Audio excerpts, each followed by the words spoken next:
Fala pessoal, mais um Outcast. Hoje nós estamos aqui com o Raoni Baroni. Tudo bem, Raoni? Bom dia, boa tarde, boa noite para vocês que estão acompanhando. Eu não sei que hora que eles vão ouvir isso. Exatamente. Mas É o momento. prazer estar aqui, eu adoro o programa de vocês. Pô, prazer é nosso. Muito obrigado por aceitar nosso convite. Eu que agradeço. Raoni, que é escritor, professor de história. Queria que você falasse um pouquinho como que você começou a escrever, como foram esses primeiros contatos? Cara, eu acho que assim, os primeiros contatos com a arte vieram lá na minha infância e foi relacionado ao meu pai. Meu pai é hippie, ele tinha um estilo de vida ali mais alternativo, vamos dizer assim, né? Alternativo e criativo. Criativo. A minha mãe já era uma coisa diferente, era mais conservadora, né? Não que ela não tenha ali me influenciado também. Os dois trabalhavam bastante. Então eu era parecido aí com o Mike TV, aquele moleque lá do Fantástica Fábrica de Chocolate, né? O cara lá sentado assistindo televisão. Dessa forma eu fui educado. Ainda bem que nós tínhamos alguns programas muito bons, né? Uhum. E foi ali também que eu acabei descobrindo a coleção de quadrinhos do meu pai. O cara tinha uma coleção de quadrinhos grande do Conan. O Conan é um quadrinho já relacionado também ao terror, né? Nós temos ali criaturas estranhas e tudo mais. Uhum. Então eu comecei a escrever desde pequeno. Eu tinha uns 7 anos, eu comecei a escrever. Obviamente, tinha muita porcaria, muito lixo, né? Então eu joguei muita coisa fora. Então, para mim levar a sério a pergunta do César, cara, acho que foi de uns 20 anos para cá, 15 anos para cá. Acho que seria aí o ponto mais preciso que eu levei mais a sério a escrita. Por quê? Tinha alguns amigos que pegaram o material e falaram, não, isso aqui é bom, né? Por que você não mostra para outras pessoas? Ou seja, eu tive os amigos certos, né? Geralmente na sua vida você vai encontrar gente que vai falar assim, mano, isso aqui tá uma bosta, hein? Meu, Desiste. é motivador. Que continua trabalhando na empresa, que é a melhor coisa que você faz, Verdade. né? Eu acho que isso já aconteceu com vocês também. Sem dúvida Obviamente. nenhuma. É o que mais tem. Só que aí teve gente que gostou. E aí eu comecei a postar naquele site, um site gratuito, chamado Recanto das Letras. Não sei se já ouviram falar desse Recanto Já das Letras. postei coisa lá também. Então, e aí que tá, e começou a angariar ali um pessoal que lia sempre, né? Depois de um tempo, teve uma moça lá de Minas Gerais, eu nem conhecia a moça, chama Carla Garcia. Carla, se vocês estiverem ouvindo isso, muito obrigado, tá? A Carla chegou a pegar um conto meu e aplicou em sala de aula. Então, já começou a ligar tudo isso. O lance da educação, que é o restante da pergunta, né, do lance do professor, a minha mãe já trabalha com isso há bastante tempo, né? Então ela ali pertencia ao sindicato dos funcionários públicos e tudo mais. Então eu já vivia meio, quando era pequeno, em ambiente escolar. Conhecia vários professores, né? Além disso, eu tive alguns professores que acabaram me influenciando também, né? Quando a gente tem aquela aula que, vocês já tiveram esse tipo de aula, né? Você olha assim e fala, meu, caramba, isso aqui muda a sua vida. E no final das contas foi assim comigo. Eu tinha um professor lá que ele fazia um círculo gigante, isso aí dentro do Vasco Ventiaruti, tá? Para quem mora em Jundiaí, tá um colégio técnico de Jundiaí.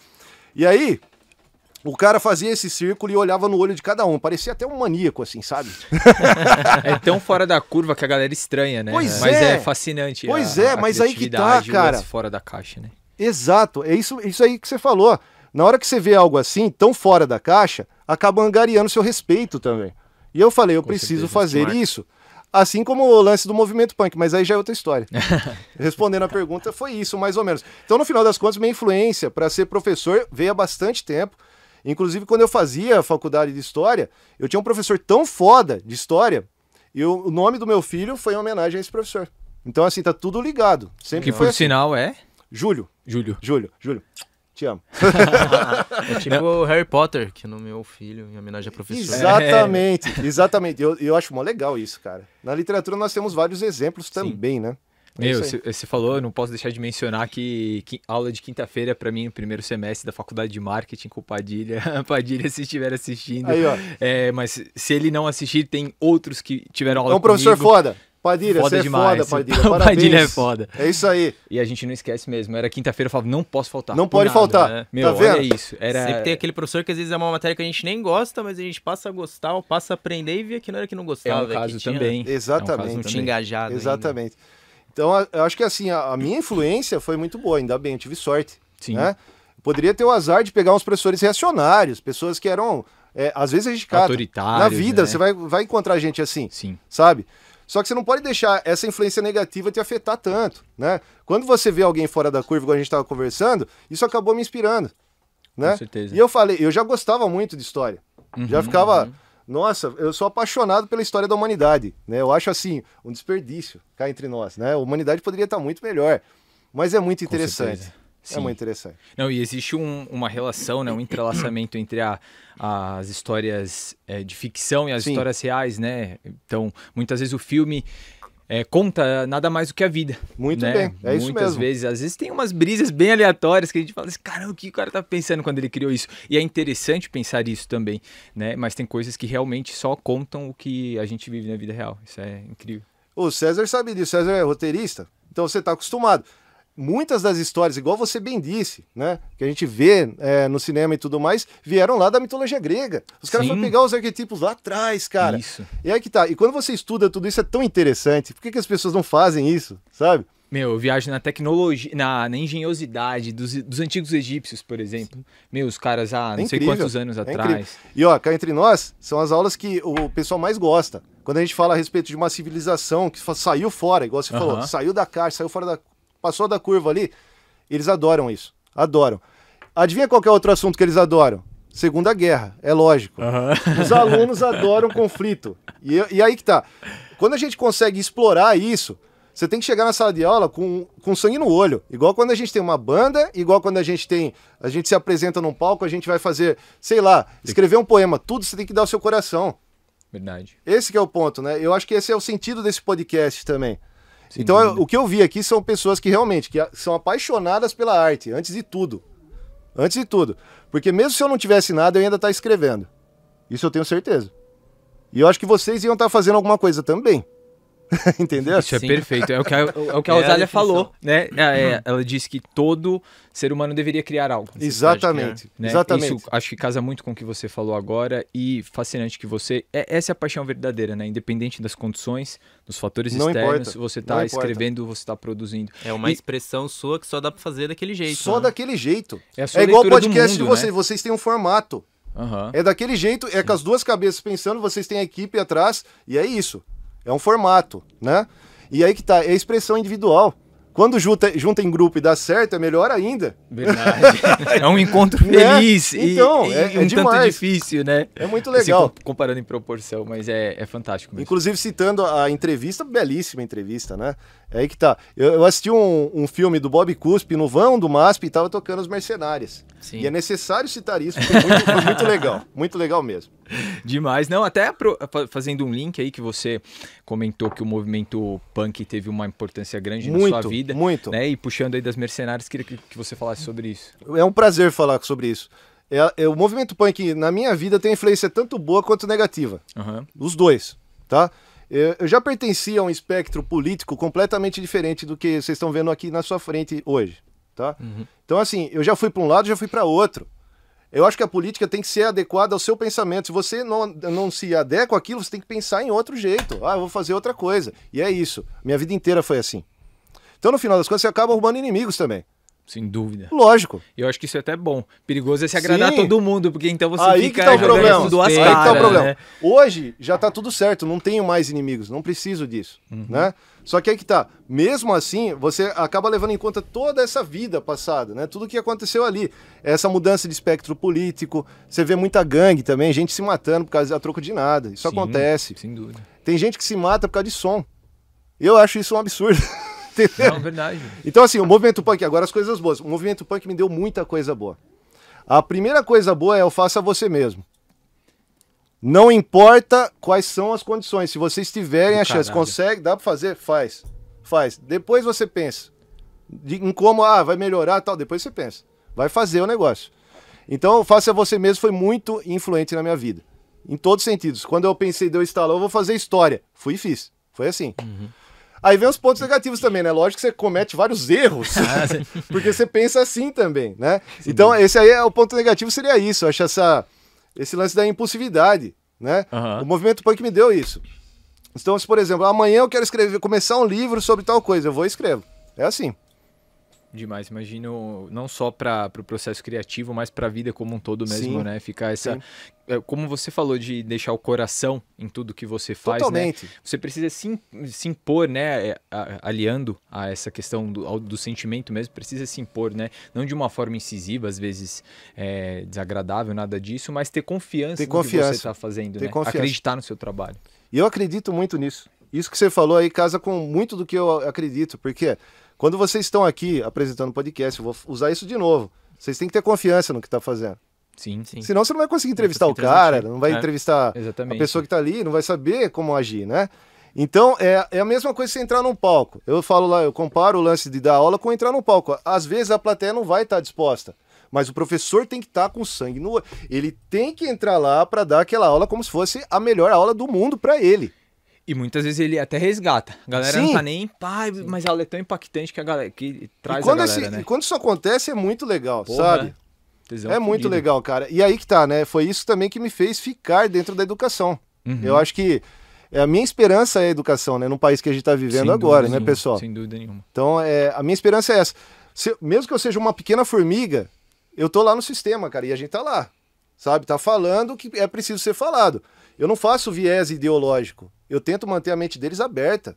Vocês entenderam? sim. Coisa que hoje está sendo limado a eles. Eles não têm mais essa opção. Verdade. Nós estamos num país agora que lê pouco pouco contexto também, lê ali um parágrafo, muitas vezes lê no celular e não tá pegando a crítica daquilo. Sim. Esse é o problema. As pessoas perderam a interpretação de texto. Demais. Verdade. Nossa, eu fico alienado, né? Lamentável, Fico lamentável. assustado com isso. Às vezes, eu, por exemplo, eu tenho uma loja, faço alguns Sim. anúncios e às vezes colocar um texto um pouquinho mais elaborado, uma coisa mais explicativa, muitas pessoas bugam. E eu falo, pô, isso porque não é nada demais. E eu relaciono muito isso com a consolidação da preguiça. Sim. Porque a galera, né, a gente tem um país com uma educação bem atrasada, são Totalmente. vários fatores, né? A humanidade vive um momento em baixa, na minha percepção, também tá meio perdida. Então, somando todos esses fatores, né, acaba gerando uma preguiça que os caras não leem mais nada, mas muitas vezes passa o dia inteiro vendo um vídeo no TikTok, uma Verdade. Às inutilidade. vezes é o tanto de informação que a pessoa é impactada o tempo todo que fica um negócio muito rápido, né? E Sim. se você vê, sei lá, uma publicação com um texto um pouquinho maior, você pula já, tipo... De tanto- As pessoas leem só, sei lá, mal lê um enunciado, e acontece isso que você falou, perde capacidade de interpretação. Eu achei fascinante é engraçado que, como ele é um personagem cômico, às vezes as pessoas, de certa forma, desmerecem, né? As pessoas que não têm uma percepção artística, assim, mínima, né? Mas, por exemplo, o Falcão, que é um cara da comédia, do besterol. Eu achei ele mó legal. Eu vi uma entrevista com Adorei. ele falando sobre as influências de composição. Ele falou assim, eu leio tudo. Às vezes eu tô no aeroporto, eu tô sem celular, eu tô sem um livro, eu pego um papel no chão, eu leio, sei lá, um folheto de pizza, ele falou, mas eu leio tudo, e Ele isso tá me ajuda certo. muito. Eu achei demais isso, né? Dando um exemplo oposto a essa maré aí. Uhum. Cara, eu lembro que antes de iniciar a faculdade de História... Não, eu tava no primeiro semestre, se eu não me engano, da faculdade de História. E aí tinha um programa do estado de São Paulo que eles pegavam escritores e mandavam para várias cidades ali, mais afastadas, tipo Várzea, Jundiaí, né? Que não fica ali no... Né? No mainstream. No mainstream, vamos dizer assim. E aí eles mandaram o Inácio de Loyola Brandão lá para Campo Limpo. Cara, eu vi a palestra do cara, eu fiquei de cara, né? Porque eu sou apaixonado pela escrita dele. E quando você vê seu ídolo e você vê que é o cara e é íntegro, é mais legal ainda, né? Porque a gente pode ter o azar de encontrar o nosso ídolo e ser uma merda, Verdade. admiração, Exatamente. né? O trampo Parece... do cara é foda e a pessoa é outra, né? Pois é, parece aquela música do Static X, lá, Kill Your Idols, né? É bem isso aí. Então, foi assim uma experiência, cara, parecia um evento cósmico, sabe? O cara é incrível. E ele falava isso. Tudo que eu pego, que eu consigo ler, eu leio. Eu tenho um tempo livre, eu tô lendo alguma coisa. Ele pegava um caderninho e ia escrevendo, então, sobre as pessoas na rua, pra colocar maneirismos nos personagens. Olha isso, Sensacional. sensacional. Um senhor de idade. Aham. Um senhor distinto, inteligentíssimo, incrível. Imagino. Incrível. Não, tem e de monte, senhores que dão um Vários, baile aí na molecada. Muitos. Eu acho demais porque o cérebro enferruja, né? Então, se você Totalmente. não pratica, às vezes, sei lá, uma palavra que você não fala há muito tempo, às vezes dá um bug ali, você não consegue. Agora, se você pratica a leitura, a escrita, é fantástico, sensacional. E você pratica muito, muito mesmo Bastante. isso.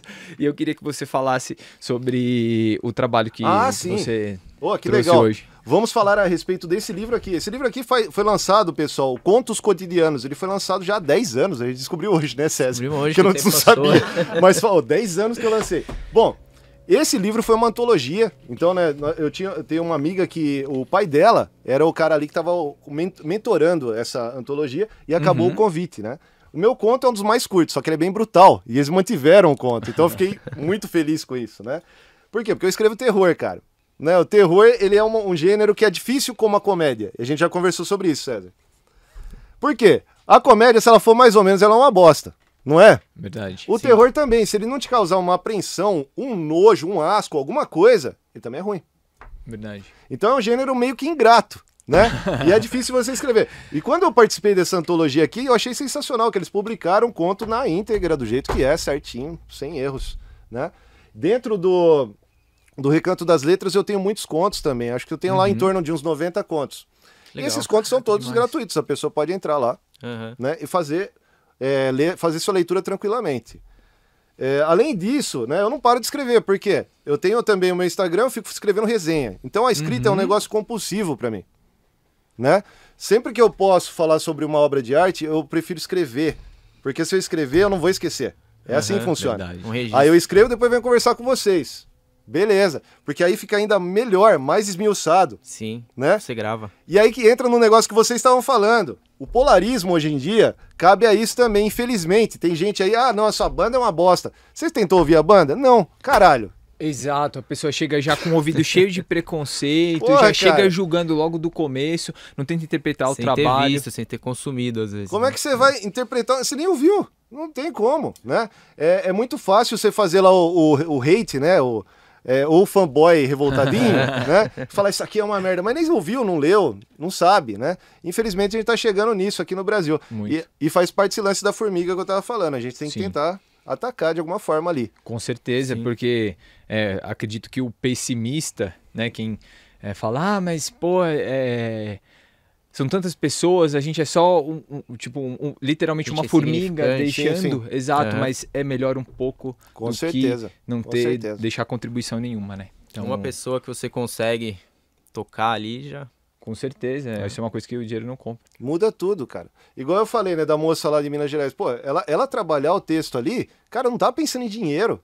Ela não precisou me pagar nada. Eu Aham. falei, na hora que ela falou assim, eu falei, você pode usar o conto à vontade. Vai, usa o conto na aula. Achei o máximo, Então, cara. com certeza, pô, imagina as Sensacional. crianças um dia crescem. Eu tenho várias referências Cara, é de coisas que eu demais vi na isso. escola, que a criança vai falar assim, pô, um dia eu tava lá na aula, o professor me contou Então, esse conto tal. então. Olha o impacto e influência que E ó, deixa. a troca existe também. Dentro da sala de aula, alunos, eu vou falar de vocês agora com orgulho, tá? Pra vocês saberem. Dentro da sala de aula, eles me enchem de influência. Então, assim, eu entro lá, você tá com a camisa de banda, ou sei lá, uma camisa de terror, porque é o que eu uso. É normal andar assim. Como hoje, que você tá muito bem trajado, aí um clássico, aí um massacre Massacre da Serra Elétrica. Ou mais Curto comumente demais. conhecido como o filme que não perdoa nem o cadeirante. É porque eles matam o cadeirante. esse filme. Verdade. Então, alunos, né, vocês me influenciam muito. Eu acho que assim, o lance do sangue no olho tem a ver também com a troca. Quando eu chego na sala de aula, o cara vem e fala assim, professor, tem um mangá que você precisa ler, que não sei o quê. Cara, eu já vou lá e anoto. Quando eu posso, eu tento assistir aquilo. Muitas vezes eu acabo encontrando influências pra mim também. Sem dúvida. Então é muito legal essa troca. Legal ver também no sentido de que, pô, o cara lembrou, né? Pra você Sim. ver, você é uma figura com uma Sim, relevância pra ele. pra alguém entrar na sala de aula, isso não é comum. Um aluno chegar assim e falar, ô professor, olha, hoje aconteceu isso, ó.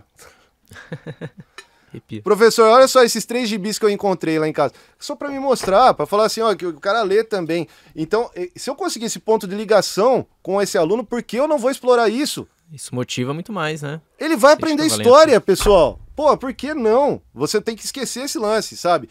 Não vou... eu adoro conversar com os alunos. Eu acho que a parte ali do trabalho, uma das mais prazerosas pra mim. Sim. Eu adoro fazer isso, né? E ali também você acaba identificando alguma dificuldade. Às vezes o cara tá com um problema em casa, você não sabe. Se o professor não se comunica, se ele é um daqueles pragmáticos que a gente tava Sim, falando, com certeza. vai aprender nada. O professor também tem que aprender. Aí que tá o lance da educação. Ele também aprende toda vez que ele entra na sala. Toda vez que eu saio, eu aprendi uma coisa a mais. Isso é incrível. Sim. É nessa troca que você falou, às vezes no momento em que o aluno tá um pouco desbloqueado, né? Isso Sim. humaniza ali, não é mais uma troca de ideias entre professor e aluno, são entre 2 pessoas. Isso Aí mesmo. o cara às vezes faz um comentário que você pega, pô, Pois é. ele falou isso, então agora dá pra entender porque tem certa dificuldade, aí você tenta uma outra abordagem, porque o bom professor como você faz isso, né? Obrigado. Se reinventa, tá sempre atento, porque quem realmente trabalha por amor à educação exerce isso. Eu acho que dá pra acho isso perceber demais, também, né? Sem dúvida nenhuma. Vocês devem saber quando alguém é falso. Obviamente. Você saca, cara. É que tem aquele lance da síndrome do impostor também, né? Às vezes a pessoa tá ali, acha que é... Cara, educação é aquele lance. Você vai entrar em 3 aulas. Se você não tem estômago para aquilo, você não vai conseguir. Não vai conseguir, mano. Verdade. Não vai conseguir. Porque é o mesmo lance que a gente tá falando de entrar no show, né? Como que o vocalista vai chegar lá e o cara não toca a guitarra porque tá com o público. Mas peraí. Vocês entenderam? Exatamente. Não dá. Aí você vai fazer educação de estúdio. Não ficar dentro do estúdio. Não. Vou montar aqui as provas, vou mandar para eles. Não dá. Não tem condição. Eu acho que esse lance do retorno presencial também, né? Mesmo com todo esse perigo, né? Que teve a Covid e tudo mais. O lance do olho no olho foi essencial. Né? Essencial. Nós estávamos em atendimento remoto também, né? No começo do ano. Mas é bem diferente você dar uma aula ou web aula. Nossa. Pô, eu como aluno eu senti demais, quando começou a pandemia. Pode crer. Uma perda absurda. E você também percebeu que tem aluno que nem abria a câmera, ou seja, o cara nem tá ali, né? Verdade. Então, e aí isso que você estava falando de tentar angariar, né, o interesse e tal, você consegue mais na aula ali presencial, sem dúvida. E fora o outro lado até do desenvolvimento, você dá aula para adolescente, né? Isso, então, 15, 16, 17. Esse pessoal que perde tipo um ano e pouco do ensino médio, é uma época importante pro desenvolvimento social dela em muitas coisas, né? Verdade. Social seja dentro da sala ou fora jogando bilhar, né? Como a gente lá na época do Camargo. Já aprenderam a beber cedo pra parar cedo. Reflexos da gente que estudou no Camarguaré, do lado da São Judas, aí acabou puxando ali a cultura desde cedo. Mas eu ia te perguntar, você que ensina, vivencia história e teve o privilégio de viver num período áureo criativo ali, década de 80 e 90, como que você... Que sorte. Como você... eu gostaria que você falasse, né? Como não, né? Mas gostaria que você falasse sobre a sua percepção da diferença de, sei lá, década de 80, 90 para o que a gente vive hoje, Irmão, em educação, em arte. É absurda. É absurdo, porque naquela época a gente imaginava, né? O celular, quando apareceu na década de 90, lá, aquele tijolão, era pouca gente que tinha. Agora já tá rolando 1984 do livro, cara. Tem gente que tem 2 câmeras dentro do bolso, tem 2 celulares, tem gente que usa 3. Verdade. Então, assim, a diferença é absurda. Mas algumas coisas a gente pode destacar. Os desenhos animados eram muito melhores. Isso é verdade. Primeiro ponto. Isso é um tópico importante. Primeiro ponto, isso é muito importante. É verdade. O humor também, porque o humor não tinha rédeas. Aí que tá, o problema de hoje em dia... moralismo, pessoal, né? a gente não vai entrar numa discussão agora de politicamente correto ou incorreto, mas eu acho que isso tá fodendo tudo, cá entre nós, né? Se tornou um ponto de discussão em vez de apreciação. Aí que tá. Desculpa, é só pra não perder o comentário, que talvez eu esqueça depois, é porque, olha que engraçado, eu reparo muito nessas conexões assim que acontecem às vezes, né, entre coisas que a gente não imagina. Sim. Ontem eu estava lendo o livro, o Guia Politicamente Incorreto da Filosofia, do Pondé. Que você comprou naquele bazar lá. Isso, do bazar no final de semana, do Projeto Convida. Pessoal, sigam o projeto, faz um ótimo trabalho cuidando dos doguinhos. Eu comprei esse livro. Sigam. E um dos primeiros capítulos é justamente falando do quanto, né, ali ele ironiza muito, que inclusive o subtítulo é Ensaio de Ironia, e ele fala ali do repúdio dele ao politicamente correto. Que ele já é ditatório em sua essência, porque ele já está pregando uma verdade absoluta, que é o que você deve fazer. Eu acredito que, assim, na arte, principalmente, e ainda mais na comédia, deveria ser um terreno livre, né? A gente tem que ter maturidade de separar uma coisa da outra, né? Sim. E outras coisas, né? A gente não vai liberar aqui injúria racial, nada disso. Sim, eu detesto isso tudo. Não, sabe? Claro, existe limites. Só que aí que tá, cara. O humor era diferente mesmo. Tá? E vocês estão de prova aqui também, né? Na década de 80, vários programas que existiam naquela cepa ali, não existiam hoje, cara. Pô, eu adoro TV Pirata. TV Pirata era... Eu amo. TV Pirata, eu tenho DVD em casa, cara. Eu adoro isso daí, cara. E eu assisto com a minha namorada, a gente adora o TV Pirata. Érica, um beijo. Mas é o máximo também. Cara, o TV Pirata tem piadas que não seriam utilizadas hoje de jeito nenhum. Blackface de monte, não, então, nossa. Né, coisas assim que não seriam adequadas à nossa época. Porém, eu acho que o humor hoje, com esse lance aí que a gente tava falando da discussão, tá perdendo, né, a força, cara. Sim. Infelizmente. E aí a gente fica com um monte de obra pasteurizada. É isso que tá acontecendo. Sim. Né? Galera pega pisando assim, em ovos. Esse filme é igual aquele, que é igual aquele, que é igual aquele. Quer nem saber, ninguém quer saber. Verdade. Uma bosta. E o problema é quando você coloca todas as possíveis problematizações no mesmo pote, assim, né? Tudo junto, como Concordo. se tivesse a mesma gravidade, Exato, né? Você falando exato. de você usar alguma piada um pouco mais polêmica em um humor, não é a mesma coisa que você defender Maurício de Souza do vôlei, por exemplo, né? São coisas diferentes. Que é um, cá entre nós, um idiota. É um babaca, né? Um babaca. claro. Aqui no programa pode falar? Porra. Que babaca. Meu, idiota. aqui você fala, você fica, Tudo bem. Aqui é terreno livre. Que ótimo, que ótimo. Então eu posso falar palavrões também, meu irmão? Fica à Se vontade. quiser falar mal do no mesmo pote, assim, né? Tudo junto, como Concordo. se tivesse a mesma gravidade, né? Exato, Isso, você falando exato. de você usar alguma piada um pouco mais polêmica no humor, não é a mesma coisa que você defender o... Isso aí. É sério, eu nunca ouvi o Flow. Nunca ouvi. Sei o que é, porque o professor tem que estar antenado com o que tá rolando. Verdade, Exatamente. verdade. Se eu chegar na sala de aula, os caras às vezes perguntam. Comenta, não. Ele fala assim, Não o tem Monark, como- você ficou sabendo, professor? E se eu não soubesse, você tá boiando, ó. Já era. Não, é Então verdade. você tem que saber. Sei que é Monark, sei que ele é um imbecil. Eu sei, tá? Racista. Porque o cara querer... Ah, não, porque injúria racial... Como assim, cara? Pera aí. Mano, é racismo. Isso é racismo, acabou. Pronto. Tá, nem vamos conversa. falar mais desse palhaço. Vamos falar de outra coisa. Inclusive o iFood aí, que não tá mais patrocinando o Nossa Flow, Senhora. se quiser pular pra cá, qualquer coisa. iFood. Aí coloca uma vinhetinha de amor, agora vários coraçãozinhos, tipo o professor Girafales É, da Florinha. apaga os dedos assim e coloca um monte de coração. Pronto. Né? iFood foi foda também. Que coisa, hein? Bom, então essa disparidade, né, das duas épocas, cara, fica evidente, assim. E eu tenho sorte de ainda estar vivo, né? De ver tudo isso, né? O pessoal com celular e tudo mais. Eles não sabem a dificuldade que era. Cara, pra você confirmar uma notícia, você tem que esperar o jornal, bicho. Você tem que saber, alguém que morou lá fora que falou, não, foi assim e tal. Você não tinha informação fácil. Hoje em dia o pessoal tem informação e não sabe usar. Tem todo o acesso ali. Esse é o problema. Meu, você acredita? Uma coisa que chamou minha atenção esses dias é que a gente não vê mais orelhão na rua. Pois é. Extinto o orelhão. Eu queria lá só fazer uma foto com a música, Cara. colocar a letra DDI do Raul Seixas, tá ligado? Descagem direta interestelar. Eu adoro o Raul acho também, mais acho muito legal. O orelhão, velho, só uma estação, aí né? A foto não vai Só ficar tem boa. estação.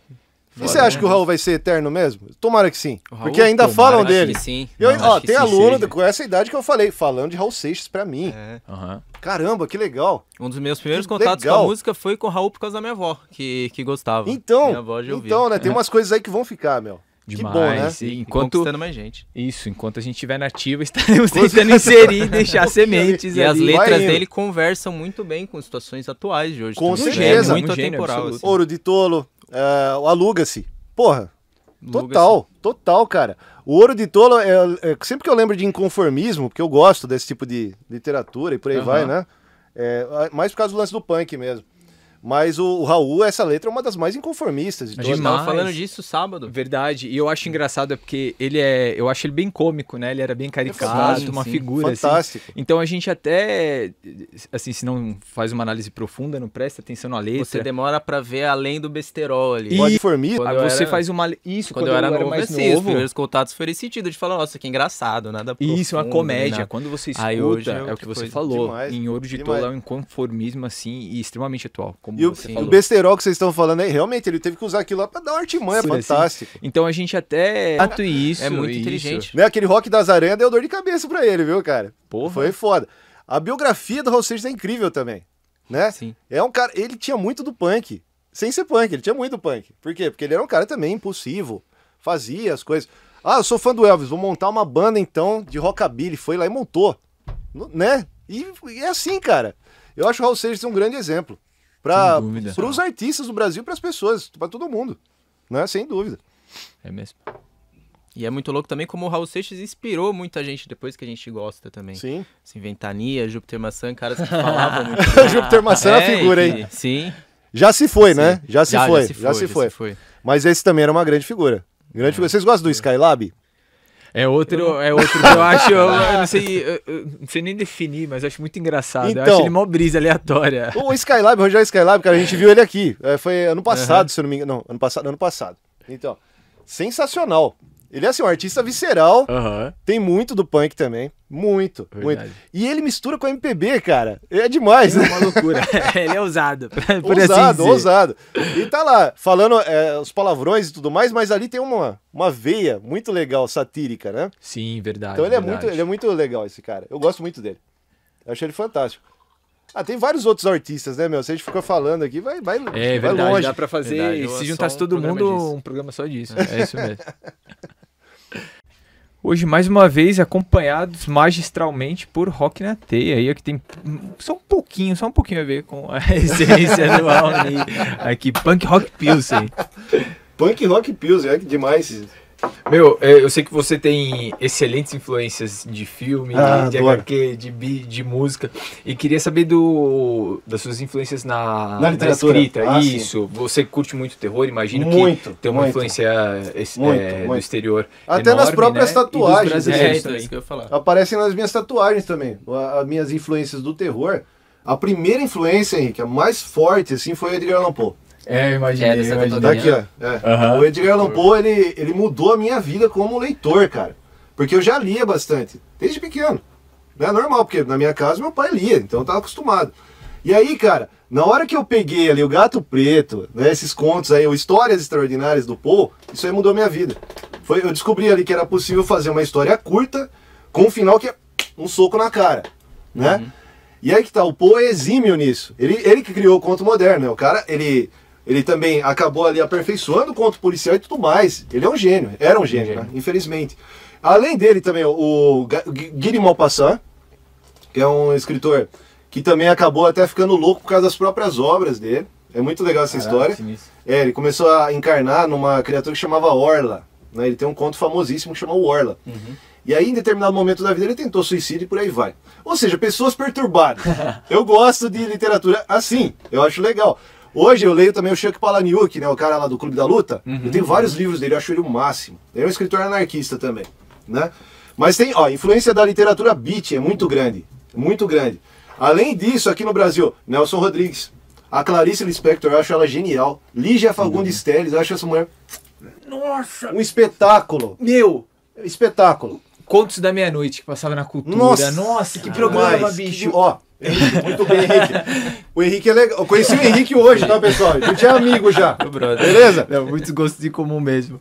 E, meu, eu adoro esse Sensacional. programa. E tem Sensacional. um específico, A Caçada, com Nossa. a Abu Janra interpretando. Meu Deus, Puta, que eu aquilo lembro eu desse. fico arrepiado Eu assistindo. amava o Abu Janra. Um gênio, um gênio. Quer dizer, eu amo ele até hoje. Isso Não também. importa, eu amo ele.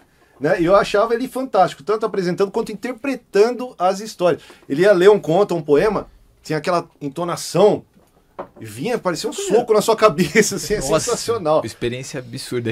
Pessoal, assistam Contos da Meia-Noite. Por Tem favor, vários no YouTube. por vários. favor, né? Lígia Fagundes Telles, pra quem não conhece, vá atrás, que vale muito a pena. Grande escritora nacional, incrível, incrível. Demais. Nelson Rodrigues, lógico.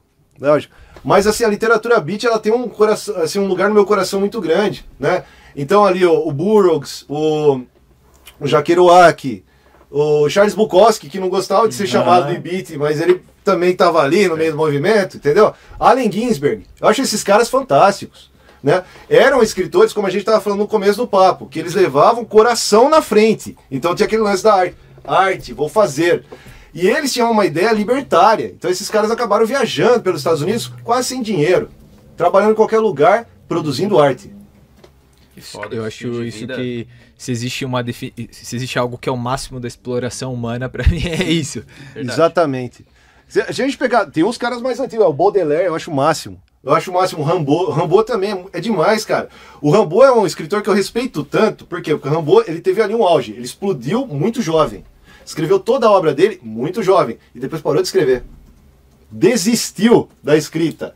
Foi se foder pelo mundo. Ele acabou com a saúde dele fazendo isso. Então, assim, mesmo com esse exemplo negativo que ele se ferrou, eu acho fantástico. O cara fala assim, eu não quero mais escrever. Largou, cara. Largou. Antes do que fazer uma obra ali que ele achava que seria, sei lá, superficial, pasteurizada, ele desistiu, ele parou. Então eu acho isso muito legal. É igual o lance lá que a gente brinca, né, do Rolling Stones. Rolling Stones ainda tá nativa porque ainda faz um som legal. O dia que eles não fizerem mais, aí eles podem parar. Porque eles já são incríveis, não tem problema. Exige muita coragem e sabedoria saber o momento de parar. Sim, mas ó, influência de literatura tem muita coisa, cara. O HP Lovecraft tem outro aqui, ó, também, né? Oh, que da hora. É o Cthulhu, né? Depende. Cthulhu, é. Ele é um nome impronunciável, não tem lembra problema. aquela- Tem um amigo meu, Gé, um abraço também. Eu tô mandando um abraço pra todo mundo. Gé, um abraço. O Gé fala tchutchuco. Tchutchuco. É uma brasileirada. Sim. Então, a Clarice Lispector, tem vários, cara. Tem vários. A gente não para hoje se a gente continuar. Não, A minha demais. parede é forrada. Eu sou um cara meio que obcecado com isso. Eu acho que você tem que se rodear também. Então, assim, eu não tô falando só... fisicamente mesmo. Coloco várias imagens na minha casa, no meu quarto. Você tem imagem de escritor por todos os lados. e outros autores em cima também. Então eu fico rodeado o dia inteiro por isso. Eu viajo nesse estímulo que a gente cria a atmosfera à nossa volta mesmo, né? A gente precisa ter atenção nisso Precisa. Porque, sei lá, eu imagino que você pode estar às vezes de bobeira, você olha pra imagem do cara, tiver uma ideia. Exatamente. Se não tivesse aquele quadro rodeado aí. de expressão. Stephen King, obviamente. Stephen King é um gênio. Ainda está em atividade. Pessoal, quem não leu Stephen King, vai atrás de alguma coisa vai te agradar. Ele escreve demais. O tempo todo também. Né? Todo ano ele lança um livro, esse homem, cara. Como consegue? Impressionante. Os livros assim, ó. Né? E o Clive Barker. O Clive Barker eu gosto mais do que o Stephen King ainda. O Clive Barker é um escritor inglês, ele é extremamente visceral. Então ele é assim, um cara que vai falar das vísceras, ele vai falar do vômito, ele vai falar do sangue, do que ele precisa falar. Ele não tem medo da página. Então eu gosto de escritores assim, é igual a gente tá falando de arte, de comédia e tudo isso. Tem que ter o coração. Pra você escrever terror, você não pode ter medo. Falar assim, eu vou pegar leve. Não, cara. Se é necessário um sangue ali, jorrar, alguma merda acontecer, você vai ter que falar, cara. Se você segurar, não consegue expressar o que... E não vai passar isso pro leitor. O leitor vai falar, o cara deu uma maneirada aqui, tá uma bosta isso aqui. É isso que ele vai pensar. Eu achei excelente manchete de corte, que vai ser, né? Realmente. Pra fazer terror, não pode ter medo. Não pode ter medo. O outro escritor que eu acabei conhecendo durante toda essa vida aí, escrevendo, né, pela internet e tudo mais, foi o César Bravo. César Bravo hoje, pessoal, vão atrás da literatura do César Bravo. César Bravo está concorrendo ao prêmio Jabuti, o cara é incrível, tá? Além de ser uma pessoa extremamente educada, porque eu fui até, como eu posso dizer, assintoso com ele, que eu fui, né, na cara de pau, que lance do punk, né? Pô, você pode fazer uma resenha de um conto meu, até parece o cara escritor famoso. Mas a gente tinha perdido? Então, cara, mas aí que tá, eu conheci um cara super legal e a gente começou a trocar um diálogo ali. Vocês entenderam? Foi dessa forma. Cara, durante a minha adolescência eu era um cara tímido. Hoje eu já faço o contrário. Quando eu sinto uma situação desconfortável, eu tento puxar papo. Porque legal. Eu falo assim, porque enquanto eu tô puxando papo, eu tenho domínio. Tá no controle. Exato. Exato. Então eu falei, o cara é escritor famoso, quem sabe ele responde. O cara foi super legal, cara. Foi super legal. E aí a gente começou a conversar. A gente conversa de vez em quando, sabe? Manda pra ele lá o parabéns, né? Ele faz várias entrevistas. O César Bravo é incrível, tá? Conheço a literatura dele porque vale muito a pena. Demais. Esse cara é incrível. Aqui vai render referência a que bom. Tem coisa pra cacete. Né? Vixe, vai embora. Boa, vai embora. Não para por aí. Tem uma safra de escritores de horror brasileiros muito boas. Muito boa, por sinal, né? Alguns livros aí que eu recomendo. Tem o Narrativas do Medo, que é uma compilação, uma antologia com vários escritores. Inclusive o César também está no meio. Tem ali Romir Ling, vários outros escritores fodas. E as pessoas não conhecem, cara. Né? As pessoas muitas vezes, você entra dentro de uma biblioteca e a pessoa vai lá e vai pegar o Stephen King, né? Já pega direto, não vai querer ler ali o autor nacional. Pessoal, estão perdendo tempo, porque tem muito autor nacional foda. É um comportamento muito forte na nossa cultura, né? Infelizmente. De valorizar mais o da gringa, né? Infelizmente. Tá mais no mainstream ali e a gente acaba não explorando, né? Exatamente. E na época, como você falou, que a gente mais tem acesso à informação pra conseguir explorar. Isso que é o mais triste, César e Henrique, isso que é o mais triste. É engraçado que o Ulisses fez um comentário que fez bastante sentido, inclusive por isso eu gostei, guardei, que ele falou assim que hoje tem muito acesso a tudo, mas não se sabe os caminhos pra buscar, pra encontrar. Sim. Né? De repente você não vai jogar, sei lá, banda alternativa de tal lugar, tal gênero. E aí, Henrique, aí que entra a formiguinha que a gente tava falando. Isso. É isso, aí que entra a formiga. Tem que ter o youtuber lá que tá falando a coisa certa, porque tem muita porcaria também no YouTube, obviamente. Demais. Tem que ter ali o professor que vai influenciar de alguma forma benéfica, né? A pessoa, sei lá, o vocalista da banda que tem uma ideia boa, tem uma cabeça boa para expressar suas ideias também. Tem muito vocalista de banda que eu admiro muito, sabe? Tipo o João Gordo, eu acho ele o máximo, cara. O João Gordo é um cara muito simpático, tá? Tem gente que fala, porque o visual não sei o quê. O cara sempre foi simpático, cara. Ele é um cara simpático. Vocês entenderam? Tem a visão dele e ele é, assim, convicto nas ideias, né? E a gente tá precisando disso. Aqui tem muita gente em cima do muro, cara. Tá na hora de descer ou pular ou sei lá, faz alguma coisa. Olha a situação que a gente tá hoje. Se você não se expressar, meu amigo, você não vai se expressar nunca. Você vai morrer. Verdade, tá morto. É isso aí. Se não fizer nada nesse tempo tão histórico, né? Tá. Branco. E bom que tá sendo bastante referência. Acho que a gente falou um monte de coisa já. Cara, mas vocês também são um balde de referência, né? Eu vejo os vídeos aí, eu vejo que sempre tá com a camisa de banda ali, Banda de futebol. E sempre as bandas do Classic Rock, né, cara? Coisas que meu pai adora. Sim. Então, eu ia te perguntar isso. E você é uma referência da comédia. Você conhece muito filme Gosto bastante. que eu ainda não assisti. Eu adoro assistir filme, vocês sabem. Amo. E assim, então eu acho muito legal. Assim como eu falei das imagens no quarto, você tem que se rodear de pessoas. Verdade. Vocês entenderam? Feito. De pessoas que estão ali com a mesma ideia. A ideia aqui é arte, a gente tá falando de arte. É isso. Pode falar, desculpa. Não, imagina.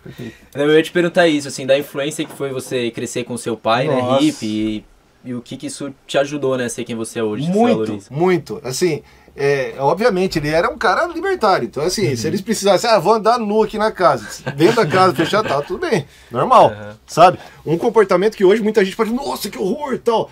Não, meu pai, cara, é meu pai. O sabe? politicamente correto. Então, cabelo comprido. Sempre. Meu pai sempre foi assim. Tem uma época que ele tentou ser vereador da Várzea Paulista. Quem votou nele foi só os caras loucos. Mas era uma figura, né? E ele sempre de motocicleta, sempre foi motociclista. Não pertenceu a nenhum motoclube, mas conhecia todo mundo. Porque ele andava sozinho. Ele montou a Indian dele. Então eu achava isso fantástico. Eu acho muito louco esses caras lobos solitários, assim. É muito legal. Assim, eu tenho muita admiração pela minha mãe também, mas minha mãe é uma pessoa diferente. Ela tem um pensamento conservador, né? E eu respeito isso muito nela porque ela é uma pessoa muito forte, né? Sim. O meu pai já era diferente, era aquele lance assim, ele era mais vinculado à arte, tal, né? Ele é mais meu amigo hoje do que ele foi uma figura paterna mesmo, vamos dizer assim. Mas no final das contas, me deu a influência da leitura, me deu a influência do som, né? Eu ia dormir, o meu pai colocava o Jimi Hendrix pra dormir no berço. Sonhos psicodélicos. Cara, já desde pequeno. de pequeno. A gente tava ouvindo aqui, pessoal, a gente tava ouvindo o Jefferson Airplane antes de entrar no programa. Demais. Né? E é impossível pra mim desvincular, porque eu já lembro do meu pai na hora. Não tem como. Assim como você e você. Com certeza, vocês escutam algum som, você já volta a uma época. Tem dúvida nenhuma. A música, a literatura, tudo isso serve pra isso. Tá? Pra buscar as sensações que estão ali em você e você não tá ligado, cara. Até hoje, quando eu escuto Saba Bloody Saba Nossa. e Burn do Deep Purple, eu lembro de Adoro, uma vez cara. específica que eu fui pra praia, que é engraçado que a gente pegou bem a transição mesmo, Sim. né? Você ainda teve o privilégio de pegar umas coisas que a gente não pegou, mas a gente pegou uma transição ali de CD, mídias pro digital. Eu Pode cheguei crer. a gravar umas coisas em fita... Isso também, Henrique, foi incrível. Foi muito legal. Porque assim, até determinado ponto, todo mundo tinha fitinha cassete, né? Aquela fita vagabunda. Funciona, depois mofa, não sei o quê. Ou Daqui fita a VHS, pouco, tem que passar um durex pra gravar de meu novo. amigo chega com o CD do Iron Maiden. Caralho, que legal isso aí, né? Mas tá todas as músicas aí dentro, o meu outro amigo falou. No começo era Uma até estranho. tecnologia. Exatamente. Muito estranho, o pessoal não tava ligado. MP3, o Salsichinha, quando fala, você pode colocar 20 músicas aí. Então, e hoje tem aí que cabe, sei lá, 2.000, muito mais do que isso. E isso tem o Spotify lá, que você não nem Pois baixa é. mais. Como muda, né, uns ciclos em pouquinhos anos, assim, a tecnologia. Totalmente, o que era totalmente. moderno. E a gente tá jogado nessa daí, né? Então, aí que tá o lance. A maioria das distopias, algum ponto aí com a nossa realidade já tá vinculado. O 1984, o lance da câmera. Sim. O Aldous Huxley lá no Admirável Mundo Novo, ele imaginava também máquinas de drogas. Isso aí não tá muito longe da realidade não, daqui a pouco, pessoal. Máquinas de drogas? Mas drogas pra controlar. Por exemplo, o cara é muito ansioso, então ele toma ali um medicamento. Vocês entenderam? E a pessoa já tem um cartão que informa tudo. E ela vai lá e só aperta o botão. Inclusive tem uma HQ da Vertigo que chama Visões 2020, que aparece também esse futuro. Então, essas obras distópicas da literatura e tudo mais, do cinema também, tá tudo acontecendo agora, cara. Verdade. E agora, igual a gente tava falando aqui, o cara tem um negócio menor do que uma caneta, que é o pendrive, pegou lá as informações, tudo vai embora pra casa, acabou. É isso aí, cara. Sensacional. Não, é isso. Antigamente o professor carregando aqueles 2 tijolos aqui de livro assim, ó, pra entrar na sala de aula. Cara, eu carrego alguns livros, mas é mais porque eu gosto de apresentar pros alunos. Hoje em dia não é necessário mais. Você consegue levar pouco material e deixar todo o material ali no digital, né? Eu vou abrir um slide, alguma coisa, fica menos para você carregar, né? E tudo na nuvem, né? Pendrive, a gente falou de pendrive como se fosse a maior evolução. Pois é. A gente tá falando de mídia antiga aqui, eu lembro que eu tinha uma coleção de LP, cara. Hoje eu devo ter uns 5 em casa. Não dá, é muito grande, né? Pra você manter ali, é muito espaço que você vai... As prioridades são os livros. Sim. Livro tem na casa inteira, até na cozinha. Se você abrir o armário da minha cozinha na parte de baixo, eu consegui colocar livro lá. É assim. E é sebo, é livro novo, tanto faz. O que aparecer de livro, eu pego a capa rasgada, o que importa é o conteúdo. Se alguém fala pra mim, esse livro é bom, eu leio. Não, e tem tudo uma mística, também tem muitas histórias, recordações dos livros também, né? Eu também já peguei muita coisa em sebo, assim. O legal também é que, César, outra dica pra quem tá ouvindo o programa, quando pegar o livro é seu, então você pode marcá-lo. Marque o livro. Quanto você mais marcar, melhor ainda. Você vai ler depois de anos e vai falar, nossa, eu tinha pegado esse pensamento e hoje eu tenho outra ideia. É um adicional, verdade. Até cara. Mesmo pra outra pessoa que leia. Que você tá pensando, né? É lamentável porque as pessoas têm essa visão do cinema, que é a visão de você reassistir diversas vezes o negócio. Eu faço isso compulsivamente, adoro. Com certeza. Mas não fazem isso com a literatura, por que não? Você tem que ler de novo. Às vezes você tá mais velho, você tá com outra cabeça. Muda o pensamento você fala, esse livro agora não combina mais comigo. Ou senão, esse livro agora combina comigo. Coisa que não te impactou na época, agora você vendo, conversou com você por causa do momento. Exatamente. Às vezes o livro não é pra você também. Tem livro que você abandona, né? Sim, normal. Verdade. Nossa, demais. Eu penso muito... de uma forma... Você definiu perfeitamente. Resumidamente foi isso. Eu penso muito assim. E eu gosto... escrever também, né? Não de criar contos, nada assim, né? Mas eu faço muitas anotações. Eu sou o cara do caderninho. Eu não gosto muito do bloco de notas. É igual o Inácio aí, celular. tá certo. É isso aí. Às vezes eu anoto umas coisas. Quando eu era mais novo, eu gostava de fazer tipo uma biografia do futuro. Como se eu tivesse jogado futebol, sei lá. Aí, Henrique jogou por tais clubes, não sei o que. Eu ficava viajando, escrevendo. E o meu professor de inglês, ó, que a gente falou de bons professores, né? Teacher Thiago, um grande mestre aí na caminhada. Parabéns, professor Thiago. Um dos vários. Ele falou, eu acho muito legal isso que você faz, e é legal que daqui a alguns anos você vai olhar e vai falar, nossa, olha a viagem, né? Como a minha mente pensava. Então é o que você falou. É isso mesmo. Demais. Legal. Assim como você estava falando de Purple, você acha que eu não peguei? Burn, pra mim é o melhor. Meu preferido. É o meu preferido, por causa do meu pai. E aí que tá, quando você escuta de novo, aí de novo você vai pegando outro detalhe e fala, nossa, esse instrumento eu não tinha escutado isso aí, cara. Isso, eu acho demais. Isso demais. É demais. Na música música a gente faz também. isso. Às vezes um figurante lá atrás e fala, olha aquele cara. Exato. Aquela música que você já ouviu várias vezes, aí você percebe que tem alguma coisa no fundo lá que você fala, caralho. Isso, no finalzinho que você ignorava. N coisas. Ou senão no filme que acontece, que você fala assim, esse filme tem um furo, que não sei o que. Aí você assiste de novo e fala, não, o cara tinha colocado ali, eu que fui... Panguinho, não vi isso. Me emocionei. Então... Aquela parada, às vezes a pessoa consome e já procurando alguma coisa pra criticar, né? Que tá acontecendo muito hoje. Isso. Que é o que você falou sobre conhecer o trabalho de uma banda. Sim. Qualquer trabalho, a gente tem que tentar chegar o mais neutro possível. Com certeza, com certeza. E deixar o negócio contar pra gente. E uma coisa também que eu percebo, Henrique, é que hoje em dia, o lance do ouvinte, ele tá assim, muito vinculado àquele lance do fanboy. Os caras não entendem que uma banda ela evolui também, assim como escritor. Verdade. Então um livro do Stephen King escreve um livro de terror, às vezes ele escreve lá um romance, cara. Um drama, ele já fez isso várias vezes. Sim, claro. Né? Pô, por exemplo, a gente fala muito de rock, agora eu vou dar um exemplo fora do rock, que é o trabalho do Mano Brown, no Bug Night. Sim. Aí a galera, o fanboy de Racionais, falou mal do Bug Night. Puta trampo. É um absurdo. Foda, eu já dei uma aula de Memória e Resistência do Brasil, obviamente falando Racionais MCs. Isso aí pra turma do segundo ano, foi esse ano. Então, assim, o Racionais, dentro do rap nacional, é a banda mais famosa e com certeza tem todo o destaque que merece. Por quê? Porque os caras são fodas, eles são incríveis, né? Não, sem dúvida. Então o lance do rap com o punk conversa muito, né? São letras de protesto, contestação e tal. E o lance que você falou é perfeito. Mano Brown hoje tá fazendo um podcast e tem gente falando mal. Como assim? Como o cara só pudesse atuar de uma forma. É igual fizeram com o João Gordo. É a mesma coisa que tá acontecendo de novo. Sabe? Essa cultura é muito imbecil. Sendo que antigamente, é muito idiota. E eu sou fascinado, mais uma vez, Antigo Egito, quem me conhece sabe, os caras antigamente, eram médicos, engenheiros, arquitetos, os caras existiam N funções. Por que você tem que ficar ali? Verdade. Isso em todas as áreas. A gente falou da música, cinema também, se for ver quantas pessoas fodas que fazem tanto comédia quanto drama. O cara que dirigiu Se Beber Não Case, escreveu e dirigiu Coringa também, entendeu? O mesmo cara. Isso que é o mais legal. Genialidade. Coringa é um filme foda. Cá entre nós. E teve gente falando mal na época. Eu lembro. Sim. Gente falando assim, esse filme só emula o Taxi Driver, que não sei o que. Não, cara. É outro filme.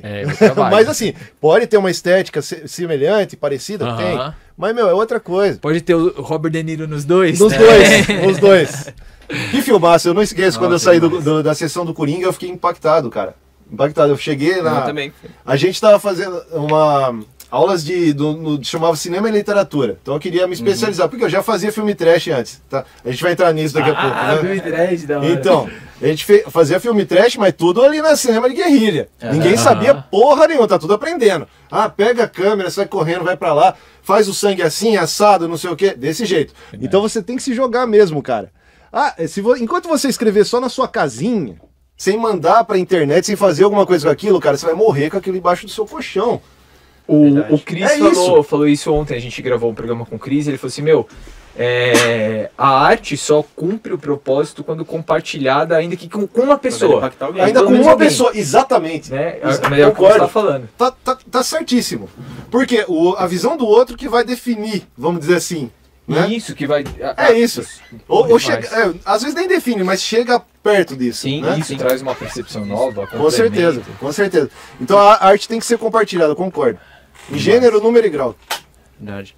Você falou de filme trash, eu lembrei de clipes do Misfits, que eu curto muito, mano. Cara, aquele clipe de Scream é sensacional. Nossa, isso. Sensacional. Foi esse que veio a minha mente. O clipe de Scream do Misfits é uma banda que eu adoro, né? Então, eu conheço só adoro, curto muito. O que é no cemitério lá, o Diga Parbone. Ótimo também, né? Eu gosto muito. E aí que tá, esse clipe inteiro, ele tem a estética como se fosse, né, preto e branco, como se fosse a Noite dos Mortos-Vivos, mas dentro do hospital. É muito sinistro, eu acho muito louco. Muito legal mesmo. Eu gosto muito de punk horror, tem várias bandas aí que eu gosto, que eu acho legal, Catalépticos e por aí vai, né? Sim. Tem várias. Mas, cara, dentro do som, assim, né, com estética trash e tal, você vai buscar muitas outras influências, né? Alguns até que já estão queimados. Por exemplo, dentro do industrial nós tínhamos, né? Eu nem trato mais com pessoa, Marilyn Manson, né? Tem uns problemas aí. E por aí vai, né? Mas dentro dessa estética do industrial, você vai encontrar outras influências do trash também, do terror. É muito legal. Demais. E fala um pouco sobre isso. Você falou que... sim. Os filmes trash também. Quando eu falo trash, tem gente que acha assim, o filme é um lixo. Não. Principalmente quando você vai explicar. Vocês conhecem o gênero, então não tem problema, né? Mas aí que tá. Tem gente que fica com aquela ideia, porque o filme é lixo, o filme é mal feito. Não é isso. O trash é um cinema de horror feito da forma que tiver. Então, por exemplo, tá faltando determinada coisa. A gente vai fazer do mesmo jeito, mas de outra forma, entendeu? E esse improviso, às vezes, justificar isso na narrativa. Se o sangue tiver que ser exatamente detergente IP de cerveja, vai ser ele. Vocês já assistiram Fome Animal? Não. Vocês vão adorar esse filme. É um filme trash, então, que tem até um bebê zumbi. Pra vocês terem ideia. Tá? Fantástico. Tem um padre lutando com Kung Fu.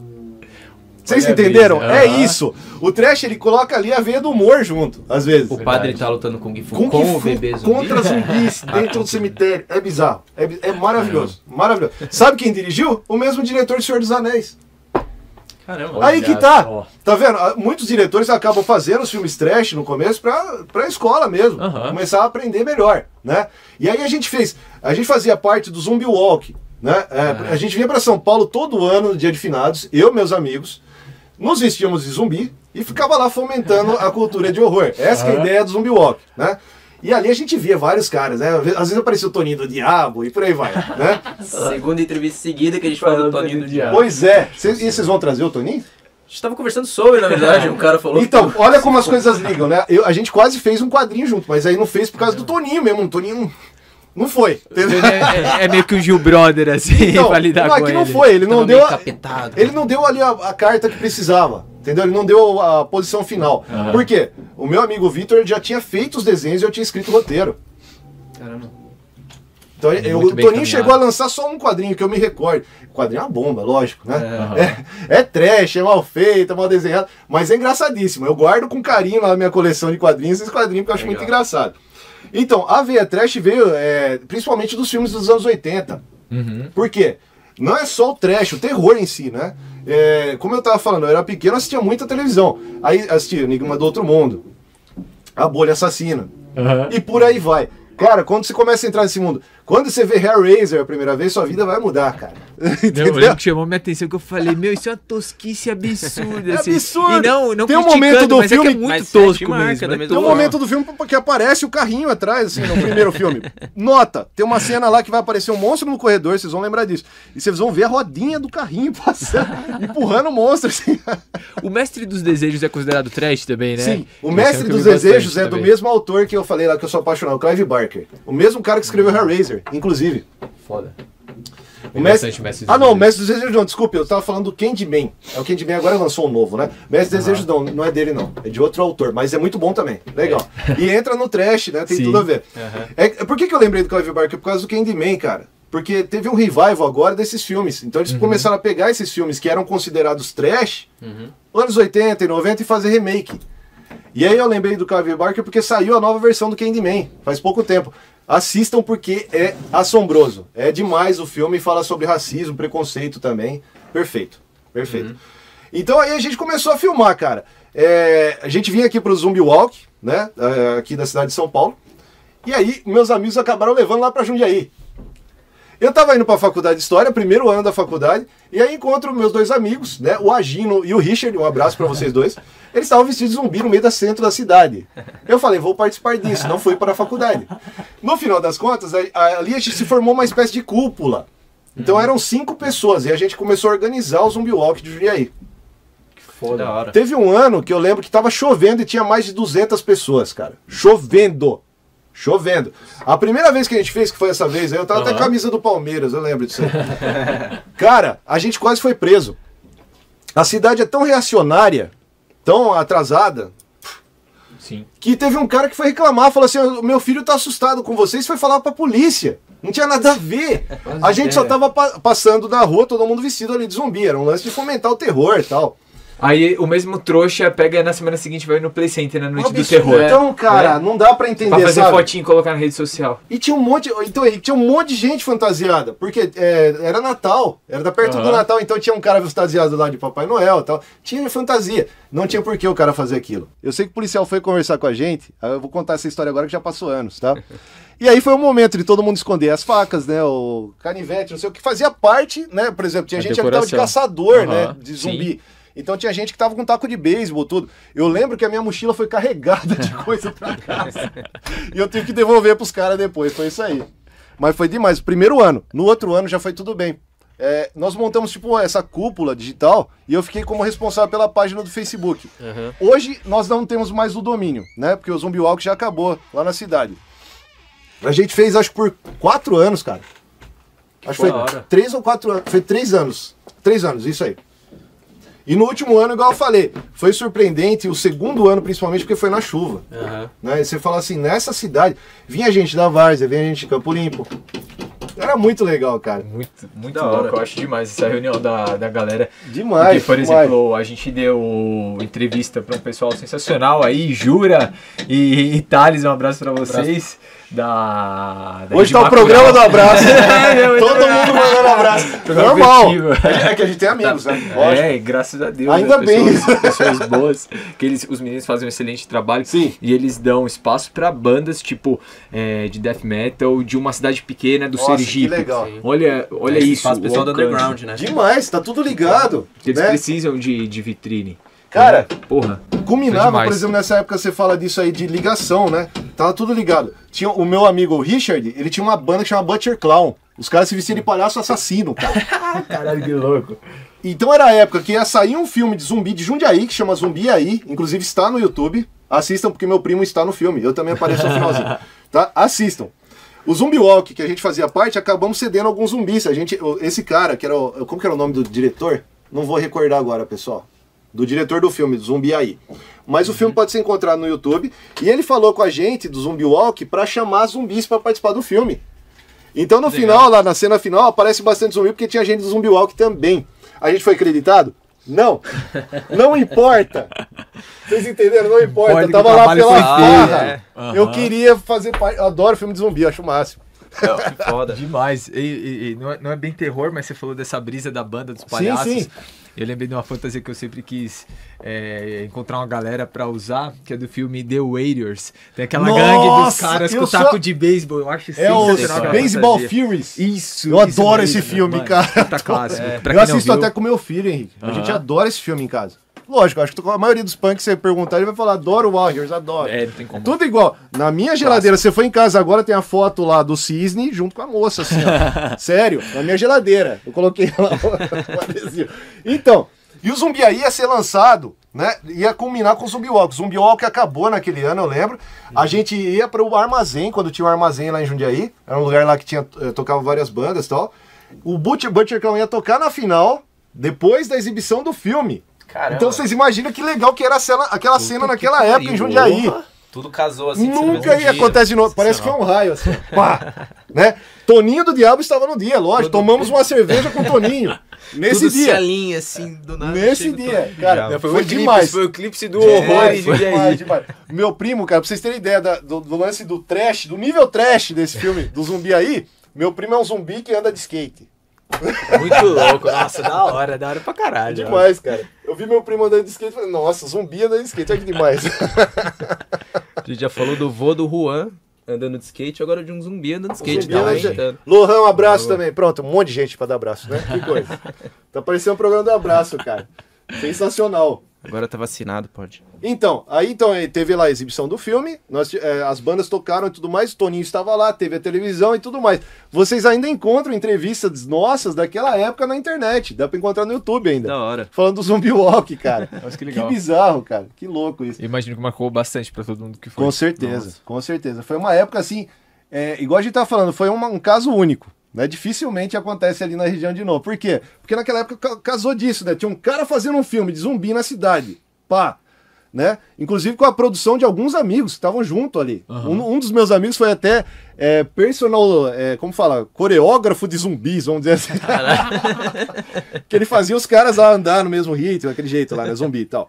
Que da hora. Então, você falou assim, coreógrafo, eu imaginei ele assistindo no Interior Thriller. Pois é. E aí, então, e tem o Toninho, né, que é aquela figura também. Então aí tá, a TV tava lá, a gente saía ali da Praça da Bandeira, né, que ficava ali, fica atrás do Terminal Central de Jundiaí. Então vocês imaginam aquela comoção, aquele monte de gente. Hoje a praça nem fica aberta, pra vocês terem ideia. Caramba. Tá vendo? Não, e a gente vive outra época. A gente tá vivendo um boicote grande total, à arte, total, cultura. Cara. Vergonhoso. Absurdo, né? Vergonhoso. Porque a gente podia ficar na praça, então, antes do Zumbi Walk, tem uma preparação. Muitas vezes a gente ficava ali na linha de frente e às vezes as namoradas estavam ali maquiando alguém pra ajudar, pra colocar. Porque tem gente que ia sem nada. Por quê? Porque em Jundiaí, o pessoal tinha aquela cultura, vai chegar lá e eles vão maquiar. Não, cara. No Zumbi Walk a gente já vinha lá de Jundiaí, se maquiando no trem pra chegar aqui. Não, e você faria esse custo, vem de onde? A galera é meio então, viagem, cara, né, ideias. Aí saiu uns filmes trash dessa época. Inclusive meu filho, o bebezinho, participou de um deles. Pra vocês terem ideia. Que da hora. Que legal. E a gente fez tudo isso para divulgar o Zumbi Walk. Então eram filmes que chamavam o Silvio Romão. Um abraço, Silvio. Ele que dirigiu os filmes. Era Diário do Sobrevivente. Isso. E era uma websérie, 3 episódios. A gente tacava tudo no Facebook. Cara, aí você fala assim, não vai dar nada. Chegava lá no dia, cara, 200, 300 pessoas. Fala, puta que pariu, um monte de gente, cara. Que legal. Que demais. Que legal. Muito legal. Não, organizar uma festa e ver a galera veio por causa do trabalho que você fez ainda, né, de divulgar. E o mesmo trabalho de vocês. Vocês estão agitando culturalmente agora. Mesma coisa. Essa que é a ideia. Tem que fomentar isso, não pode parar. Mesmo. Não pode parar. Jamais. Jamais. Atividade um pouco a gente faz, nem que seja. Aí. Muito bem. E, Raoni, infelizmente, eu tô ficando habituado a falar isso no final, o que é um bom indício, porque os papos estão sendo ótimos, porque realmente a gente fica, se deixar, a gente fica aqui 3, 4 horas, né?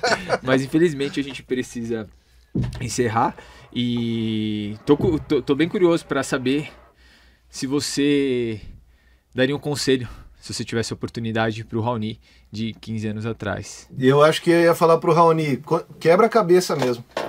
Eu não ia mudar. Eu ia deixar eu me foder. Eu ia falar pra ele assim, faz o que você tem vontade, porque foi dessa forma que formou quem eu sou hoje. Se eu modificasse alguma coisa, eu teria medo do quem seria hoje. Eu acho que seria isso. Eu não ia falar nada. Eu ia só falar pra ele, beleza, cara, tudo bem? Continua fazendo o que você quer. Vai.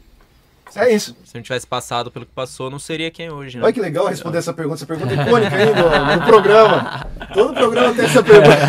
É isso mesmo. E com várias respostas muito diferentes. Muito diferentes. A minha seria essa. Eu só ia falar, beleza, cara, tudo bem, segue fazendo o que você tem vontade. E é isso.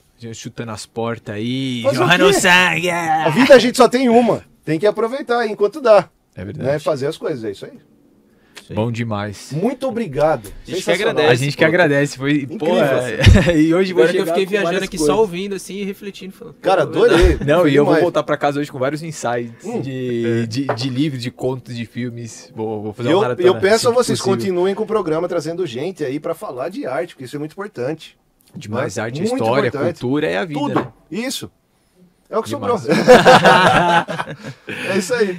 Pessoal, muito obrigado pela audiência de vocês. Compartilhem, se inscrevam no canal e até a próxima. Valeu! Valeu, pessoal, e valeu de novo, Raoni. Obrigado. Tamo junto. Obrigado aos dois, obrigado. Viu? Foi um prazer mesmo. Foi prazer sensacional. é nosso. Incrível. Verdade.